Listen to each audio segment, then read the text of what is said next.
बिस्मिल्लाहिर्रहमानिर्रहीम। अस्सलाम वालेकुम नाज़रीन, आप यूट्यूब चैनल देख रहे हैं। मैं इमरान खान हूँ। पाकिस्तान में जो पेट्रोलियम मसनूआत की पागलपन की हद तक कीमतें बढ़ाई गई हैं, जो पूरे रीजन में नहीं हुआ, यानी ऐसा लगता है कि जंग ईरान की नहीं पाकिस्तान की लगी हुई है। पाकिस्तान की हुकूमत ने खित्ते में लड़ाई को ऐसा लगता है कि एक अपॉर्चुनिटी के तौर पर लिया है कि पाकिस्तानी अवाम का मज़ीद खून निचोड़ दिया जाए, और वही इन्होंने किया।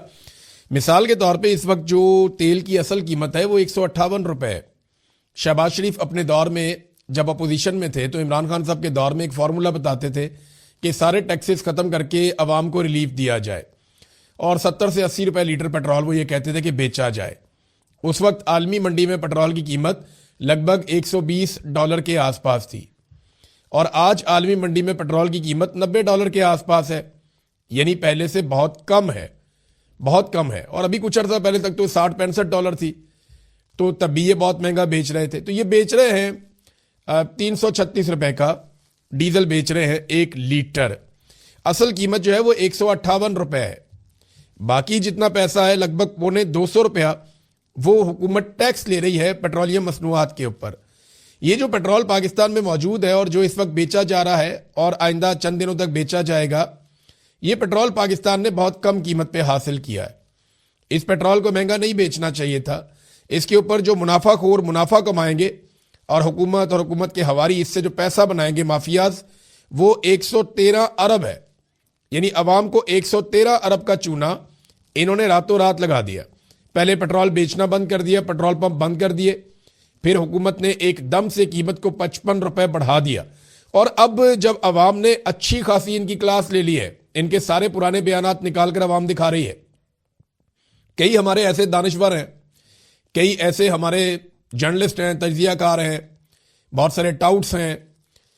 ये वो लोग हैं जो नून लीग के हमायती हैं, पीपल्स पार्टी के हमायती हैं। इमरान खान के दौर में पेट्रोल की कीमत 2 रुपये या 3 रुपये बढ़ती थी ना, तो ये तत्ते तवे पे बैठ जाते थे।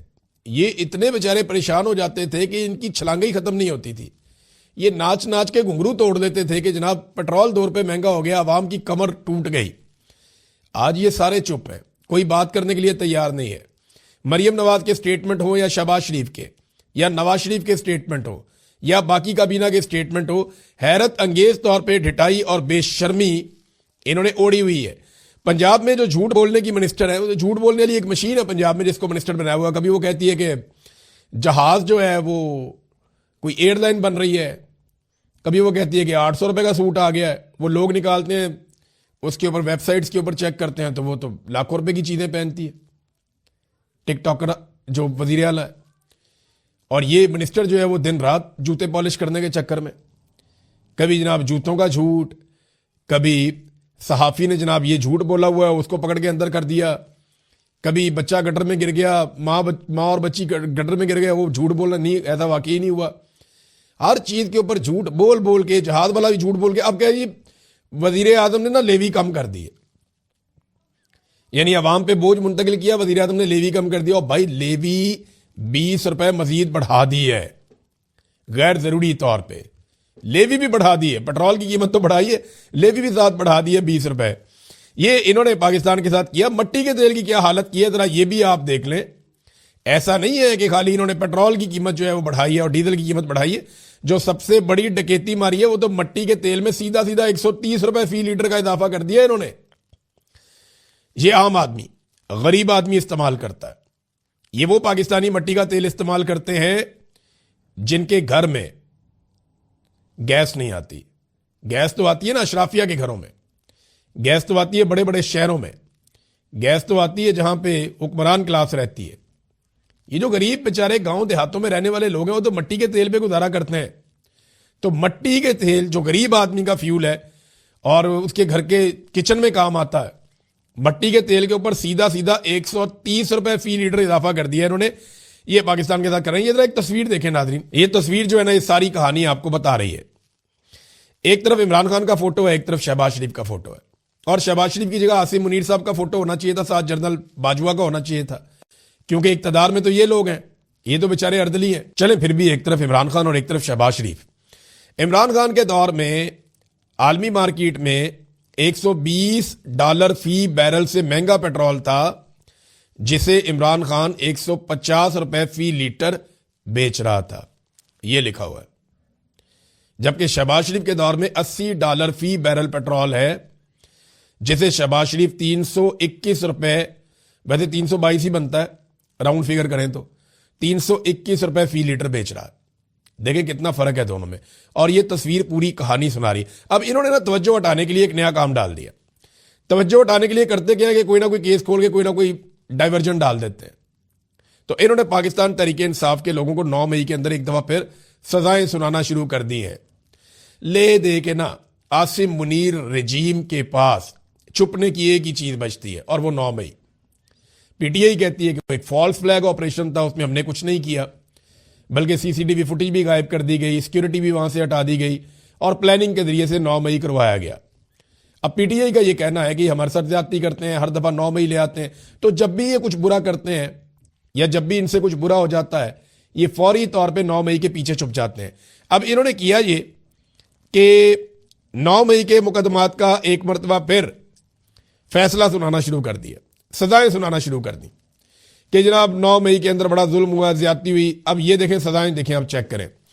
अदालत ने मुलजिमान की जायदादें भी जब्त कर दी, और ये कोई GHQ हमला केस है, इसमें फैसला जारी कर दिया। 47 इश्तिहारी मुलजिमान को 10-10 साल कैद और 5-5 लाख रुपए जुर्माने की सजा दे दी गई है। जो आम लोग हैं उनमें उमर यूब साहब हैं, जरताज गुल हैं, मुराद सईद हैं, शिबली फराज हैं, हमाद अजहर, कमल शौजब, शेख राशिद शफीक, फिर उसके बाद शहबाज गिल, वो पाकिस्तान में नहीं था, जुल्फी बुखारी, मोहम्मद अहमद चट्टा, राय हसन नवाज, राय मोहम्मद मुर्तदा, और बहुत सारे, शौकत अली भट्टी, उस्मान सईद बसरा, फिर एजाज खान जाजी। ये पीटीआई के तकरीबन सारे लोगों को ही ना इंसदाद दहशतगर्दी अदालत के जज अमजद अली शाह ने फैसला सुना के सबको सजा दे दी। ये है 9 मई और ये है फैसला। और सुनाया क्यों गया? देखिए ना, ये डाइवर्जन लगाते हैं, तवज्जो भटकाते हैं लोगों की। ठीक है, आप 9 मई की तरफ तवज्जो दें, और सोशल मीडिया पे जो एक लोगों ने तूफान खड़ा कर दिया इस अजीबोगरीब किस्म की प्राइस हाइक के ऊपर, पूरी दुनिया में ऐसा नहीं हुआ भाई। इंपैक्ट आएगा तो पूरी दुनिया पे आएगा ना। दुनिया में 2%, 3%, 5% इतना इजाफा हुआ, पाकिस्तान ने उठा के सीधा 21% इजाफा कर दिया। तो ये तो ऐसे बैठे हुए थे दाव के ऊपर कि हमारा कोई दाव लग जाए, हम कीमतें बढ़ा दें। अब नाज़रीन, आसिम मुनीर साहब गए हैं सऊदी अरब, उन्होंने जाकर मुलाकात की है सऊदी अरब के अंदर सऊदी वजीर दिफा से। मैं इस हवाले से ना पहले आपको उनका जो ट्वीट है वो पढ़ के आपको सुनाता हूं, फिर आपको बताता हूं कि एक्चुअली लगता क्या है। ये सऊदी वजीर दिफा खालिद बिन सलमान का ट्वीट है। पाकिस्तान के चीफ ऑफ आर्मी स्टाफ और chief of defence forces field marshal Asim Munir से मुलाकात हुई है। हमने मुमलिकत सऊदी अरब पर ईरानी हमलों और अपने मुश्तरका स्ट्रेटेजिक दिफाई मुआहदे के फ्रेमवर्क के तहत उन्हें रोकने के लिए ज़रूरी इकदाम पर तबादला ख्याल किया है। हमने इस बात पर जोर दिया है कि इसी तरह के इकदाम इलाकाई सलामती और इस्तेहकाम को नुकसान पहुंचाते हैं, और इस उम्मीद का इजहार किया है कि ईरानी फरीक दानिशमंदी का मुजाहरा करेगा और गलत फहमी से गुरेज करेगा, यानी कोई मिस कैलकुलेशन नहीं करेगा, कोई मिस एडवेंचर टाइप नहीं करेगा। तो एक तो ये कि उन्होंने बताया कि ईरानी फरीक, यानी एक फरीक पाकिस्तान और सऊदी अरब है और दूसरा फरीक ईरान है। देखिए, मेरा एक सवाल है कि पाकिस्तान ने मजम्मत की ईरान की कि उन्होंने अरब ममालिक पे अटैक किया, लेकिन पाकिस्तान ने नाम लेकर मजम्मत अमेरिका और इसराइल की नहीं की कि उन्होंने क्यों ईरान के ऊपर अटैक किया। सऊदी अरब के अंदर अमेरिकी अड्डे पर अगर ईरान अटैक करता है तो पाकिस्तान के आर्मी चीफ वहां जाते हैं और जाके यकजहती करते हैं, लेकिन अमेरिका और इसराइल ईरान के अंदर जारहियत करते हैं तो आर्मी चीफ वहां जाके किसी किस्म का इजहार यकजहती नहीं करते। यह क्यों है? देखिए ना, ईरान भी बरादर इस्लामी मुल्क है, सऊदी अरब भी बरादर इस्लामी मुल्क है, हमारे दोनों मुल्कों के साथ बेहतरीन ताल्लुकात हैं।